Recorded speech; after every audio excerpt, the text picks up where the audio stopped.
আজি প্ৰথম প্ৰশ্নটো হৈছে MCBৰ সম্পূৰ্ণ নাম কি আৰু MCBৰ কাম কি। যদি এনেদৰে আপোনালোকক প্ৰশ্ন কৰে তেতিয়া আপোনালোকে ক'ব লাগিব যে MCBৰ সম্পূৰ্ণ নাম হৈছে মিনিয়েচাৰ চাৰ্কিট ব্ৰেকাৰ আৰু MCBৰ কাম হৈছে overload and short circuit protection দিয়া। 2 নম্বৰ প্ৰশ্নটো হৈছে RCCB সম্পূৰ্ণ নাম কি আৰু RCCB কি কাৰণত বা কি কামত ব্যৱহাৰ কৰা হয়। তেতিয়া আপোনালোকে ক'ব লাগিব যে RCCB সম্পূৰ্ণ নামটো হৈছে ৰিচিডুৱেল কাৰেণ্ট চাৰ্কিট ব্ৰেকাৰ। আমি RCCB জৰিয়তে কাৰেণ্টৰ লিকেজ ধৰা পেলোৱা হয়।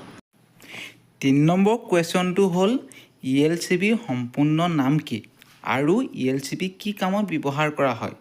তেতিয়া আপোনালোকে ক'ব লাগিব যে ELCB সম্পূৰ্ণ নাম হৈছে আৰ্থ লিকেজ চাৰ্কিট ব্ৰেকাৰ।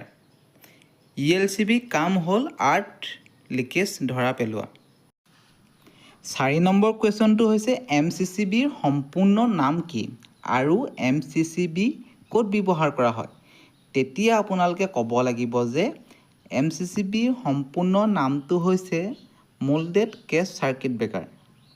আমি MCCB অভাৰলোড আৰু শ্বৰ্ট চাৰ্কিট প্ৰটেকশ্যনৰ কাৰণে ব্যৱহাৰ কৰোঁ আৰু আমি যোনবিলাক ইণ্ডাষ্ট্ৰিয়েল আৰু হেভি ডিউটি ইকুইপমেণ্টবিলাক আছে আমি তাত MCCB ব্যৱহাৰ কৰা হয়।